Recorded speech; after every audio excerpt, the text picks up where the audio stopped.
સમા વિસ્તારના defence colony વિભાગ 2માં થયેલી હત્યાના આરોપીની ધરપકડ.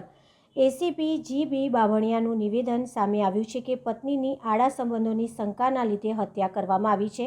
પત્નીના કોઈ અન્ય વ્યક્તિ સાથે અનૈતિક સંબંધ છે તેવી શંકા કરતા પતિએ પત્નીને મોતને ઘાટ ઉતારી દીધી. હત્યારા પતિને સમા પોલીસે ગણતરીના કલાકોમાં ઝડપી પાડ્યો છે. ગઈકાલ શ્રીધર પૂજારી છે ઉંમર વર્ષ 72ની, જે ડિફેન્સ કોલોનીમાં રહે છે, પોતાની ફરિયાદમાં જાહેર કરી છે પોલીસ સ્ટેશનમાં કે પોતાની દીકરી જે પૂર્ણિમા છે એ અને પોતાનો જમાઈ છે એ પોતાની જોડે રહે છે અને 12 તારીખના રાત્રિના 1:0થી બપોરના 12 વાગ્યા સુધીમાં તેના પતિએ કોઈપણ ગળે ડૂકો આપી અને તેની હત્યા નિપજાવી છે આવી ફરિયાદ આપેલી છે.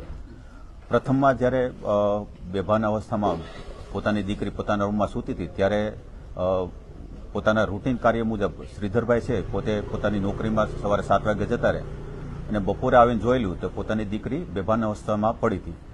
પોતાનો જમાઈ જે ગઈ રાત્રે 1 વાગ્યાના આસપાસ આવેલો અને પછી ઘરમાં જોવા મળે નહીં એટલે બેભાન અવસ્થામાં તેના મળી આવતા પોતાના પડોશીઓ અને પોતાની દીકરી અને દીકરાને કોલ ઉપર વાત કરતા આ બધા લઈ અને 108 એમ્બ્યુલન્સમાં તેને હોસ્પિટલ ખાતે લઈ ગયેલા અને 12 તારીખે આશરે બપોરના 3 વાગ્યાની આસપાસ તેને મરણ જાહેર કરેલી હતી.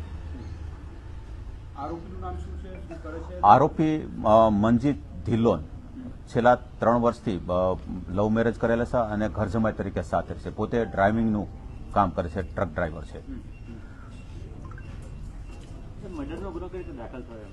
હા, તેના પિતાના જણાવ્યા અનુસાર અને સાહેદોના જણાવ્યા અનુસાર પૂર્ણિમાબેન છે એ પોતે એક પ્રાઇવેટમાં કમ્પ્યુટર ઓપરેટરથી કામ કરતા હતા અને છેલ્લા 1.5-2 વર્ષથી તેનો પતિ તેના ઉપર કોઈ આડા સંબંધોની કોઈ સાથે છે તેવી આશંકા કરતો હતો અને અવારનવાર તેને તકરાર અને ઝઘડાઓ થતા હતા.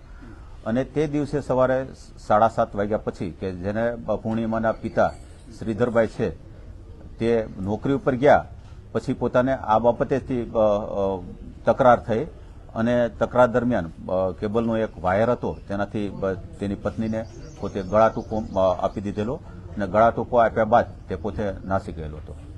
જે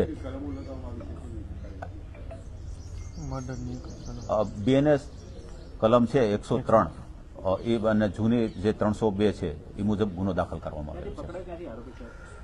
આરોપીને વાયા મારફત બાતમી રાહે તેને બોલાવી અને પછી તેની પૂછપરછ કરવામાં આવી તો ખરેખર વિશ્વાસમાં લઈને કે ખરેખર શું થયું હતું તો પોતે એવું કીધું કે હું હતો જ નહીં, પણ ખરેખર શ્રીધરભાઈએ કીધેલું છે કે રાત્રે તે આવ્યો હતો ત્યારે બારણું પોતે જ ખોલ્યું હતું અને ત્યારે એન્ટ્રી અને સવારે પછી આ કૃત્ય કર્યા બાદ તે નાસી ગયેલો છે. તે અને જે તે વખતે શ્રીધરભાઈએ જોયું કે બેભાન અવસ્થામાં છે ત્યારે પોતાની દીકરી પર કોઈ પણ જાતના ઘરેણા નહોતા.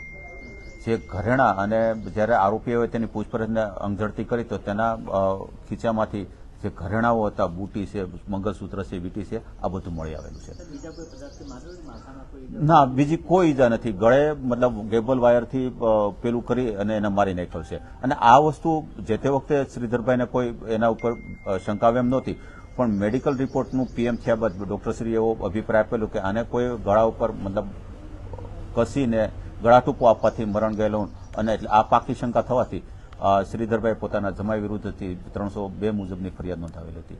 આરોપી કઈ નશીલા પદાર્થનું સેવન કરતો? ના, આરોપી કોઈ પ્રકારનું સેવન નથી કરતો. કાલે બહુ વ્યવસ્થિત એનું ડિટેલમાં ઇન્ટ્રોગેશન કરવામાં એ કોઈ બાબતનું સેવન કરતો નથી.